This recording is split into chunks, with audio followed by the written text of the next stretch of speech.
If we do, what is the way to do it?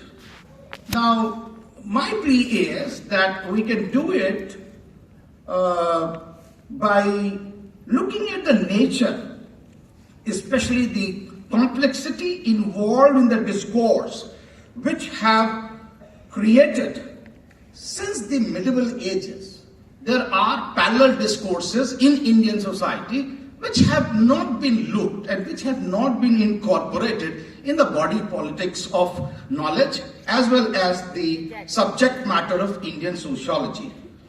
How many types of discourses the marginalized section have created? I think that will be my starting point. Are there number of discourses?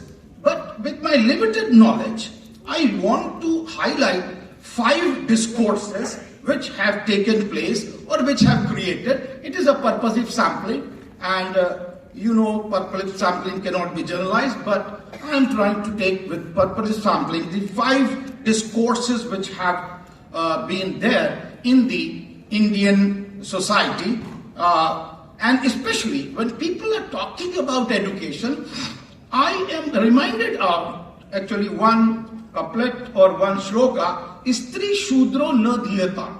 Now people are talking about institutional education. My problem is that educations do not only come by institutions or formal institutions. Education also come from movements, and therefore, friends, I think we have to look at our students, our teachers. They should look at how education has been outside the informal institutions. And person like none other than Jotiba Phuley argued, without education, wisdom was lost. Without wisdom, moral was lost. Without moral, development was lost. Without development, wealth was lost. Without development, wealth was lost. And one education, without education, how much pain, agony the Bahujans have suffered. And that is why Ambedkar was supposed to argue, educate, editate, and organize. Now this is the framework that gives us the discourse that outside the institutions they started having. And I'm just trying to look at from the 5 same poets of Nirguna Shakha, that is formless God, 5 saints, then a discourse by 5 social reformers during the colonial period, and then 5 sociologists who started taking education in the formal sector, and last but not the least, the discourse which I think is very important to note down. Now to begin with, Professor Satish Deshpande started with Weberian notion of education, and I am reminded of this article, Myth of Value-Free Sociology, by the Elvin Goldner 1960 article. And Goldner very rightly argued that the sociologist's personal values inevitably influence their research, and rather than pretending as a neutral, that is a myth, they should openly acknowledge their biases to enable the creation of an education which therefore can be emancipatory and that can be engaged. My position is this, that there has been biases in Indian sociology, and therefore reading with Thomas Kuhn that researches are not only made by data collection but rather by also the changing paradigms. And in that context, I think, let me change a little bit of the paradigms which have been given to us by the mainstream sociologists in Indian sociology. And therefore, I begin with the few examples so that things can be made out. Now, the discourse which was created by the same poets of the formless God, it was on the citizenship, friendship. It was based also on the bigotry, ritualism.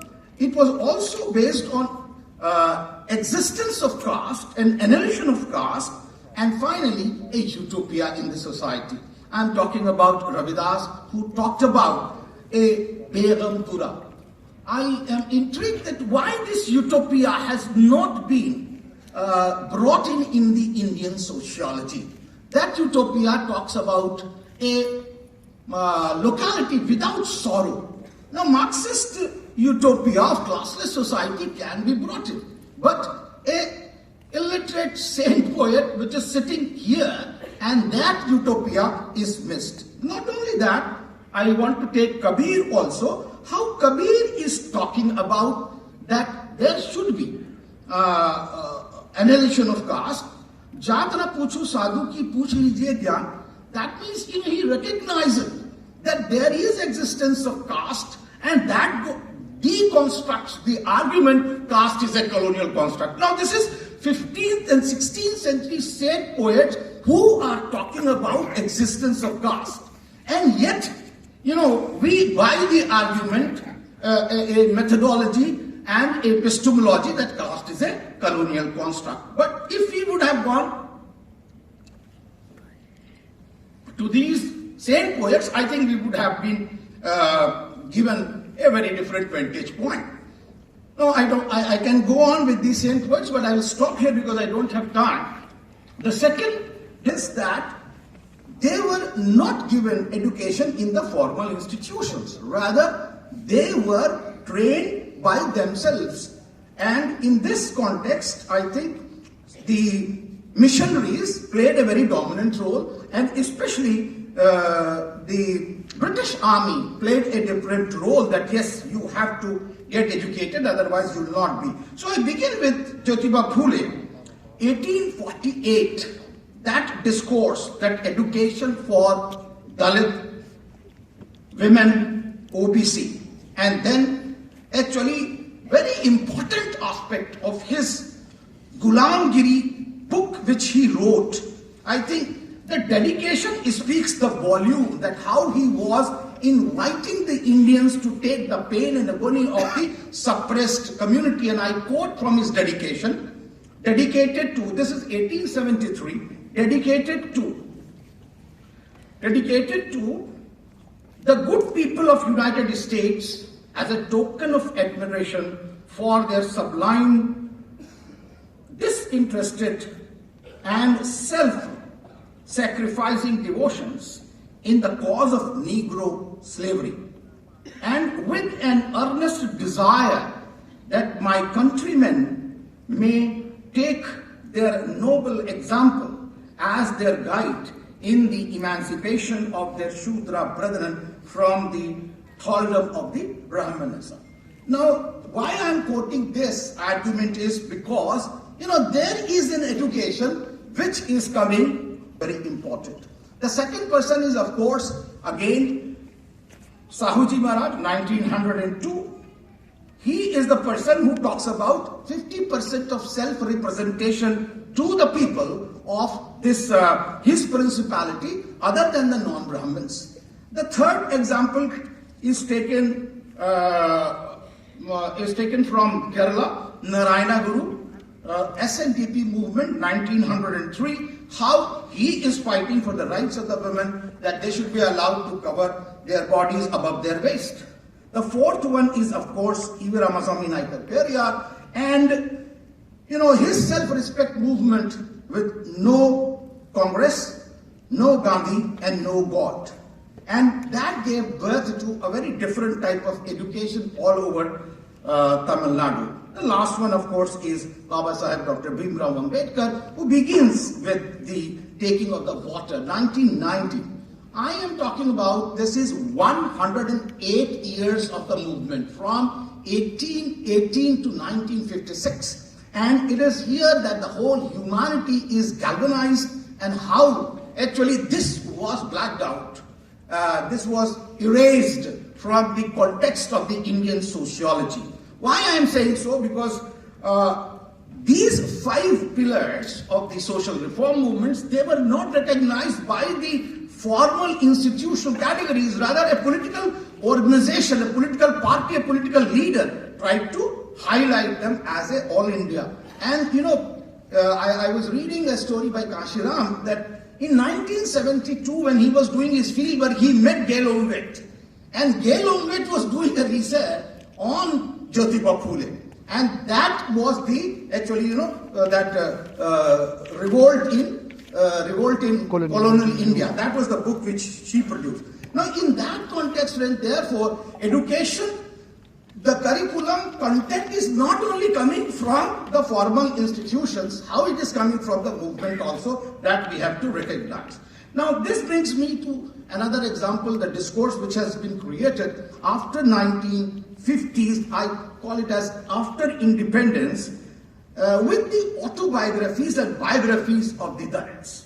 Especially, I have listed here actually 20, but I will give you 5 because I'm making this purposive sampling of 5 people or 5 representations. That is Juthan, Murdaiya, Mera Bachpan Mere Kandon Par, Chhangiya Rukh, Jhopdi Se Raj Bhavan Tak. These are Hindi autobiographies. I can name you again: Juthan, Murdaiya, Mera Bachpan Mere Kandon Par, and then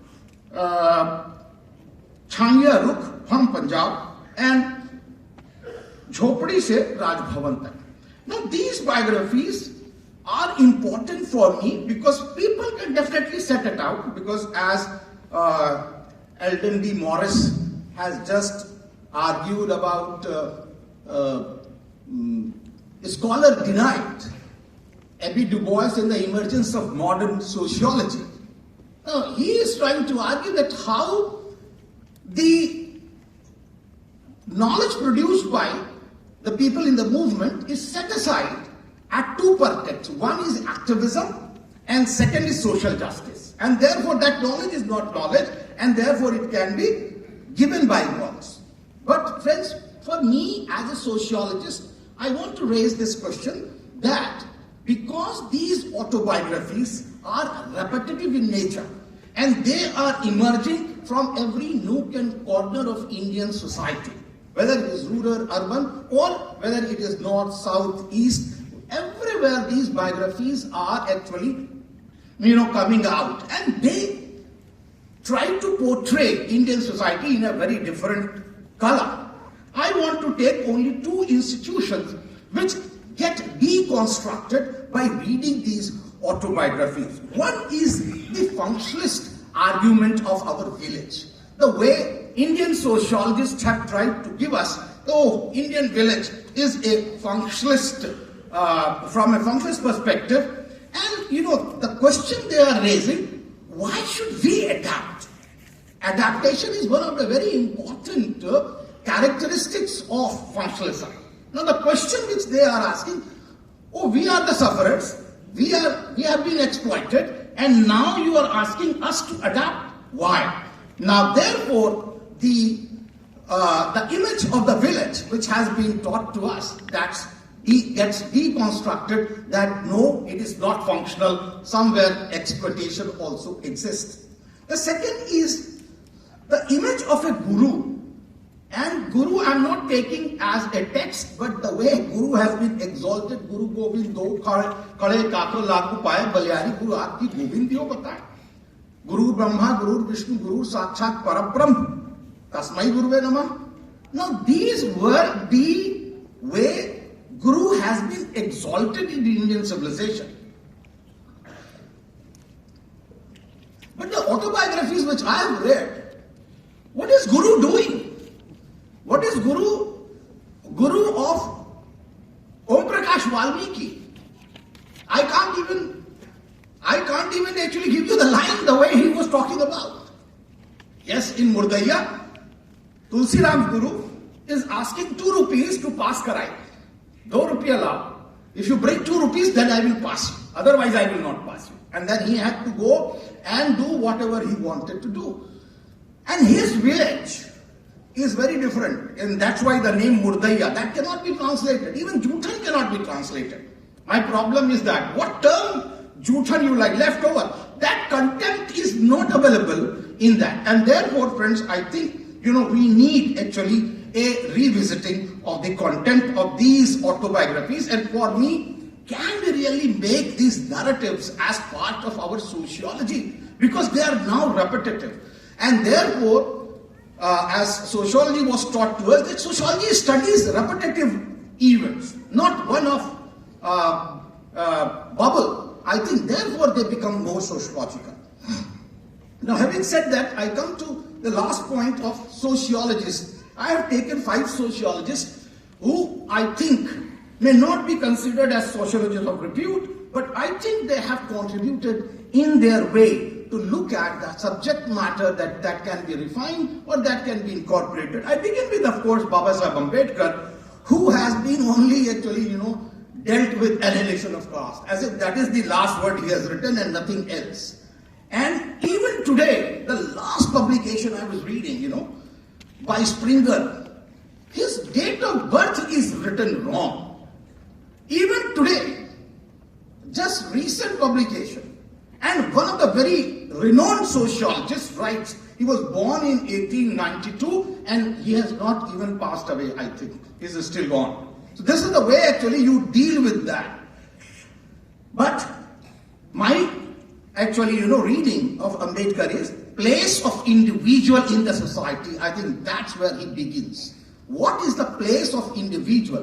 Whether he is a free agent or not, whether social structure, the caste structure which he is talking about has not given to us. And especially his criticism of Rig Veda Purusukta 10th Mandal, shloka is very important because he is not tracing it from Rig Veda. Rather, he is talking about Athar Veda, and he says that this shloka, this richa is wrong.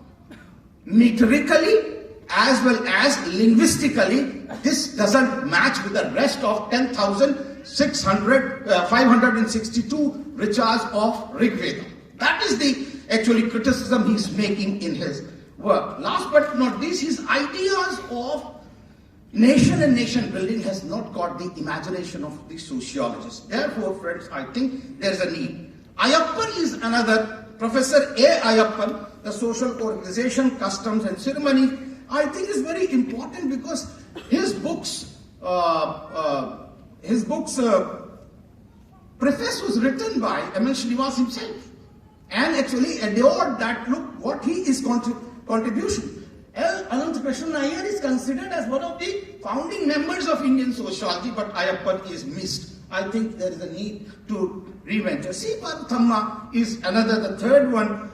I think the lesser it is said, it is better, because I think, his one article, Remembered Village, a Brahmanical Odyssey, really creates fervor among the people, and that can be really looked into. So my submission is that she is not making a binary.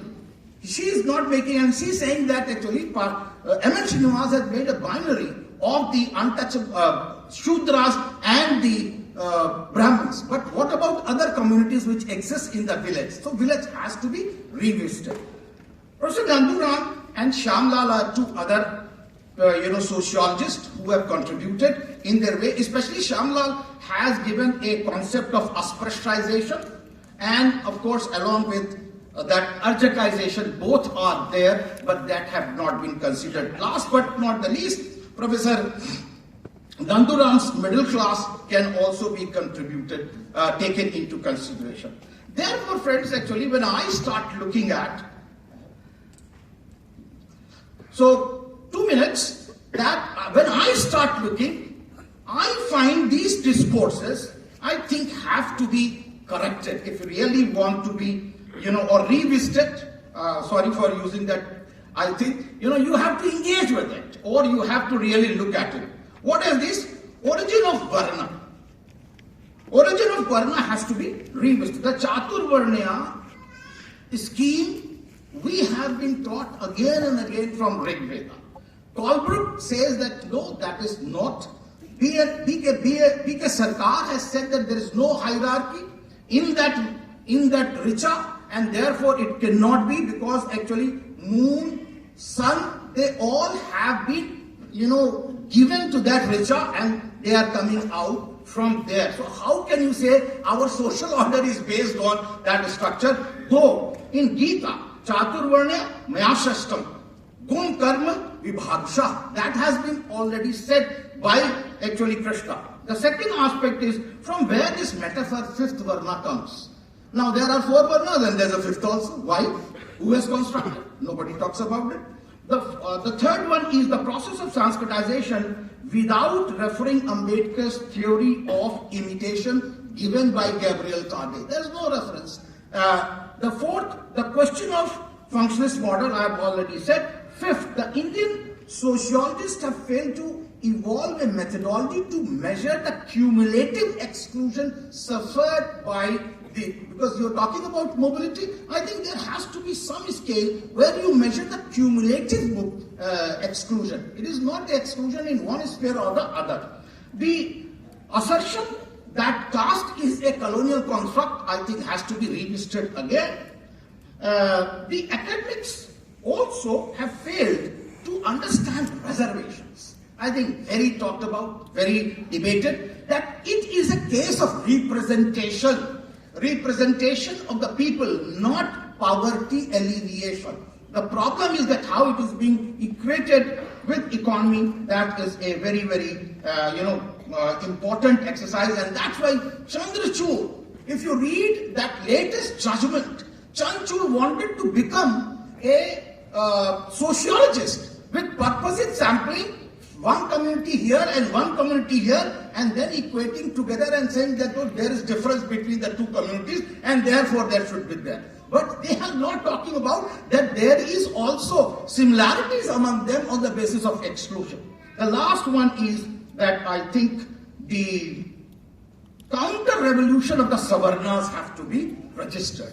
As if that only Dalit asserts and they create casteism in the society. My problem is that there's difference between casteism and caste assertion. Caste assertion is a positive term. It is a neutral term as a mode.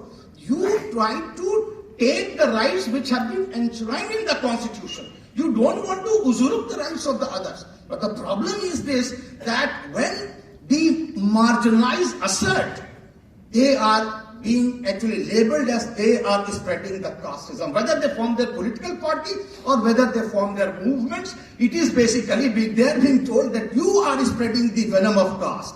Others are actually, biased. Therefore, friends, I think this assertion that how this economic reservations has come, that 10% reservation is not a assertion of the upper caste. I think that has to be sociologically analyzed.